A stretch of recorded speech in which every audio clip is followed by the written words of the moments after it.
Hey everybody, welcome back to Kerbal Space Program to Infinity and Beyond. So we're going to get started here. We're going to be doing something a little bit differently. You might notice that there is this building over here called the Spaceplane hangar that I have never actually checked out. So what we're going to do is we're going to try to build a space plane. And this is I guess you wouldn't really call it a rocket, but it's a spaceship. And instead of launching it vertically like a rocket, you launch it horizontally like an airplane. Like on a runway, you try to take off and, I don't know, eventually maybe land on that strip later if you get way better at the game than I am. But I have very, very, very limited experience building a space plane. So I kind of thought it might be nice to check it out because it's kind of like resetting the Kerbal videos to zero. Like, if you're a fan of me being absolutely awful, you are watching the right video right now. So what we're going to do first, obviously, we've got this like really aerodynamic Mark 1 thing. And as you can see, that's Mark 3, I guess. But we are building it, our spaceship here, horizontally as opposed to vertically. So we're going to basically try to model an airplane as opposed to a rocket. Now, this is a design that is actually fairly difficult, in my opinion, compared to the rocket. I mean, the rocket is easy. I just well, at least from my perspective, I just strap boomsticks to the bottom and take it as high as it'll go. But the airplane, you have to be way more concerned about balance as well as, thrust and how the heck you're going to steer and stuff like that. So we're going to, first thing first, this will probably seem pretty familiar. We're going to attach a decoupler. We're going to add a parachute, which is a nice thing to do for your Kerbins that I have previously not really done. Let's strap that parachute to the top there so they can't really see what's coming for them. I am going to toss in an advanced SAS module too.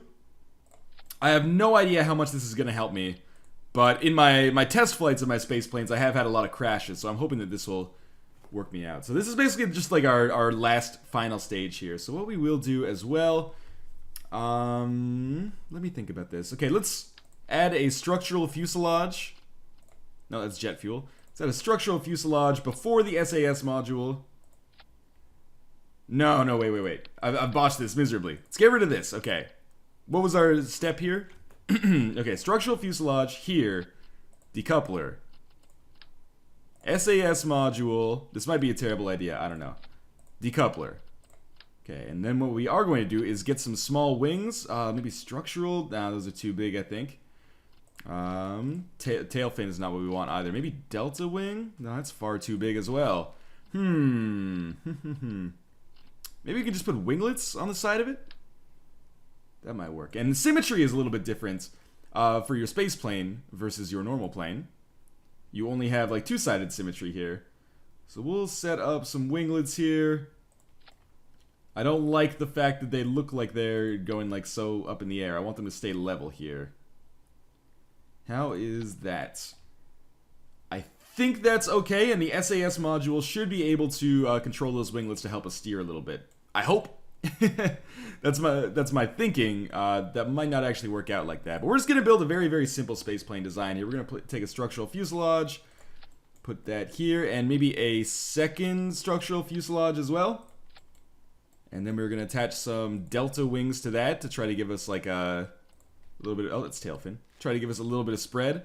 I've also used like the swept wings in the past, but I find that this causes my ship to get super, super imbalanced.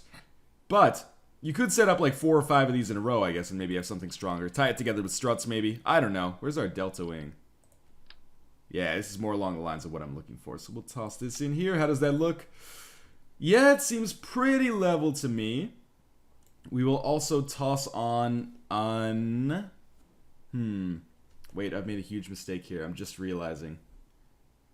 We have no way for this to actually take off right now. We have no fuel attached to this.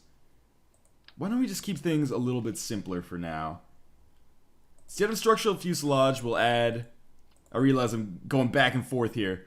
We'll add a fuel tank. We need a decoupler, of course. Decoupler. Fuel tank. Then we'll add like a rocket engine. Or sorry, a liquid fuel engine like this one.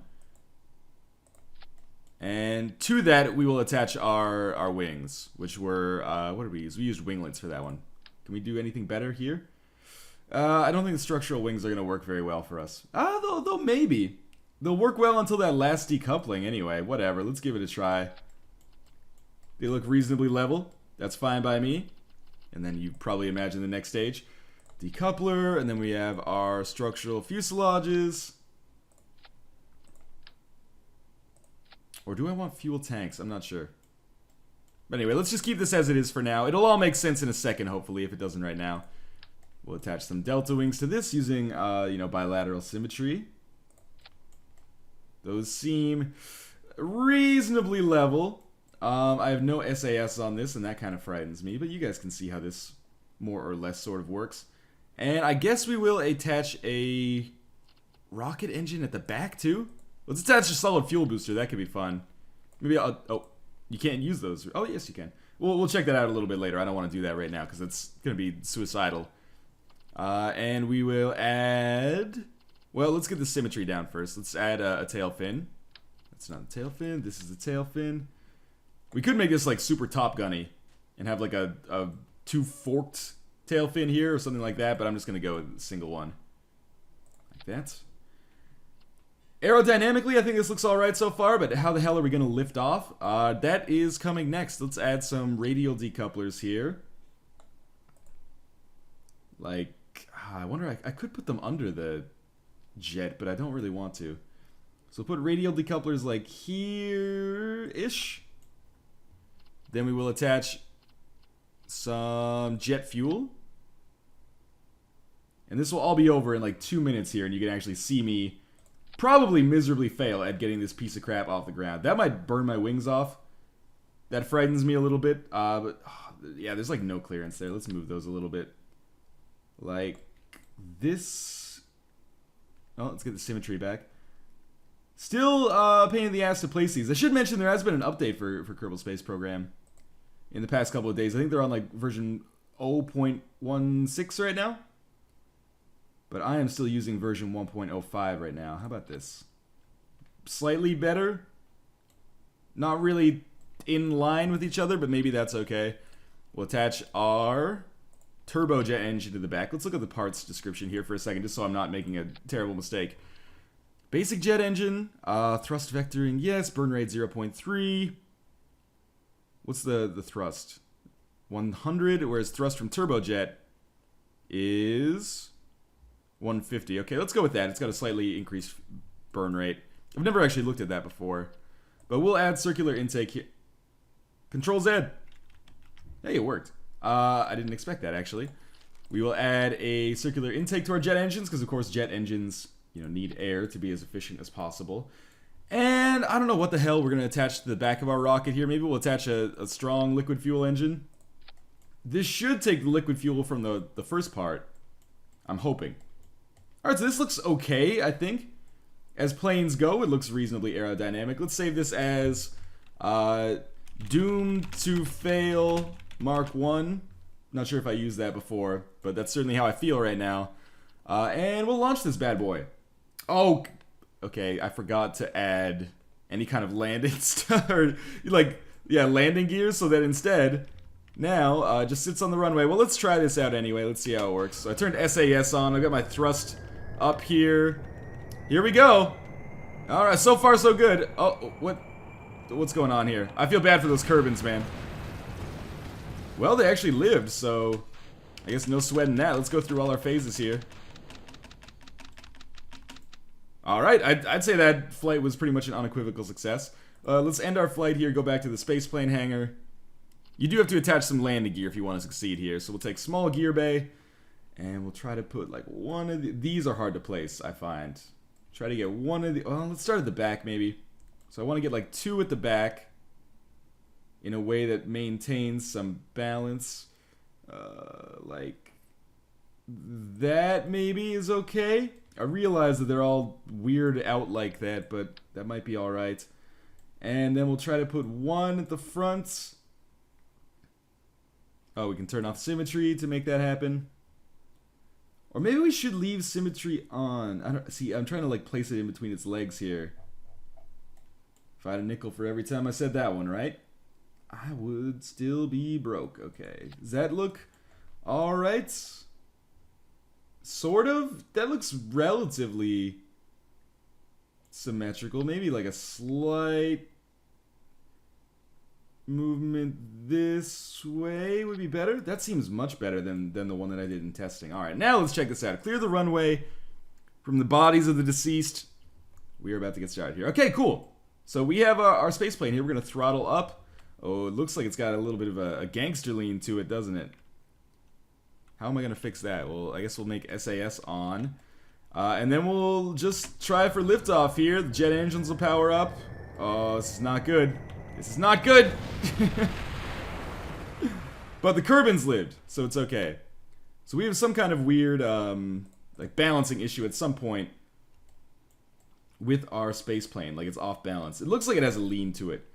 I don't know how to compensate for that. What if we put 2 landing gears on the front instead of 1? That might give us a little bit more control at the start. I'm trying to think about how I would want to do this. Maybe that would work? I don't know, let's see. So we'll put these like spread wide out, and maybe that will help us out here. Still doomed to fail Mark 1, because we haven't made any progress with this whatsoever. We still got a lean on this. Not as much. That seems a lot better, actually. It might not be the most efficient design for takeoff, but we'll try it out anyway. So 3, 2, 1. Oh, we'll turn SAS off. This should keep us straight. And then we'll start our takeoff procedure here. As obviously, if we get any sort of lean going, that's bad. But I can probably take off without being on the runway. So, there goes the runway. Oh, Jesus Christ. Okay, well that was better, I suppose. Except for the fact that my Kerbals died. How far did we get this time? About half a kilometer. Let's try that again.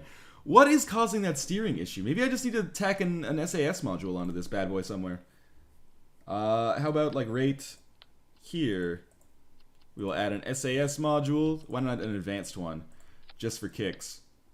And it looks like... The other thing I noticed is that there was huge, like, bending between my jet engines here. So let's... You know, this is that first video where I'm trying to get everything to a point where I can make progress with it in the future. So let's tie jet engine 1 down to a certain extent on the other side, because obviously the decoupler will hold it in place. And then we'll try to launch this one again. I think this went okay so far. From what I've heard, the SAS module will it will keep you straighter, but as you can see, it's already like having to work because my plane is imbalanced. It'll keep you straighter, but it'll also prevent you from taking off. So you have to turn it off in order to actually get liftoff. Oh, we got a lean here. It's okay. Here we go. I don't see how this could possibly fail. We got a weird little lean, but we're still going relatively straight thanks to the SAS module. So let's get super powerful here. And then SAS off, which scares me. And try to take off. I got my pitch way down. Oh my god, I think we're actually slightly off the ground. Maybe not. Oh, there goes the runway. And there goes all of my Kerbals' lives. Alright, well, you know what? I think... What was causing us to not be able to take off there? Is the thing just too heavy? Is that possible? Do I need another engine here to make this work? I don't know what I'm gonna do about that. So, maybe I can give it like more of a lean. Like an upwards lean to allow the air to pass under and give me some lift. Clearly I am a very talented aeronauticist. That might not be the word that they prefer to be called, but anyway, okay, we're gonna put some more fuselages under here. Is this what I want? No, I want... Wait, let me think about this. Yes, this is what I want. I want structural fuselages on the bottom. Yeah, like, nailed it. Just like that. No, I want them back here. Almost in, like, the same position as this jet. But I don't... Or as the jet's up here. But I don't really need the decouplers. I can have them fairly close. Please, symmetry tool, stay on. Yeah, so we're going to put those, like, right there. And then we'll put 2 landing gears. This is where things usually get a little crazy. On each one. Like that. And like... I don't know if this is going to work. Everybody watching this right now is like, this is not going to work. Just so you know. And like... This... How does that look? Oh, it's gorgeous. Couldn't have done it better myself. Clearly, because, you know, I am myself. So this should give us a little bit more of a lean upwards, which might make takeoff a little bit easy. I think I might be the dumbest person on Earth. Well, let's try it. Yeah, of course, putting extra height at the back is going to make it easier for you to take off. Whatever. Here we go. SAS on. I would be remiss if I missed that. And, oh, yeah. She's working hard, but I think we got it. No problems there. Okay, we got one more attempt here. I would be pretty pissed off if I was watching this video and that was the last attempt, because that was entirely, like, terrible human error. So we're going to do things a little bit more simply this time. We're simply going to attach a structural fuselage to the bottom, up here at the start. If I could actually, you know, place that effectively, that would be excellent. Still kind of difficult to place things in Kerbal sometimes. Whatever. This is good enough. That's better. Is that straight? Almost. Is that even attached anymore? God damn, I hate this game sometimes. Come on. Okay, let's just get it like attached to a side or something, and then rotate it down slowly. So close. Okay, let's try moving around to this side. Move it down. Okay, let's turn on symmetry. This seems to be way easier for some reason. Beautiful. And then we'll attach our landing gear. We probably only need one on each side. I mean, I only wanted one in general. But it seems we don't really have a choice in that matter, do we? Let's look at it from this angle, actually. And if I could sneak one under like that. Okay. That looks alright. And then, of course, we will attach our two back here, as we always did. I don't think this is going to work. I'm going to come out and say that right away. Pretty sure this is going to be a miserable failure. From a design perspective, to me, this looks alright. But I know that other people have different opinions on that sometimes. So let's give this bad boy a try. Nailed it so far. Let's throttle up. Here we go. What the heck is the problem here? Okay, we can't end this without having one more flight. Let's go back to the spaceplane hangar. This thing just breaks as soon as we start it because of, I guess, like this part right here. So we need some more. This is where things get out of control. So we need like structural fuselages. Can we attach them to the edge here, please? Should be very simple. I'm just trying to make like a path with these structural fuselages back here to give me a little bit more, you know, structural integrity. Oh my god. Okay, that works. And maybe like then struts to connect them. This has gone off the rails pretty quickly. This is why I should never own my own design firm. Well, this is one of the reasons why, I guess. And then we'll just continue attaching struts to absolutely every single part until it is perfect. Clear the runway and proceed. I don't see how anything could stop us now. Alright, it looks beautiful. It's got an upwards lean. Throttle up. SAS on. And here we go. I realize people are probably scoffing right now. Oh, with good reason. With good reason! Well, at least the Kerbals lived. Well, anyway, that was my first foray into space planes. I think I'm going to try to make something a little bit simpler next time. Maybe just like a very basic design to see if it can just fucking take off. And then we'll get some, you know, objectives, like putting something into orbit or returning and landing on Kerbal. I realize I still have to land on the moon as well. But as always, thank you guys for watching, and I will see you next time.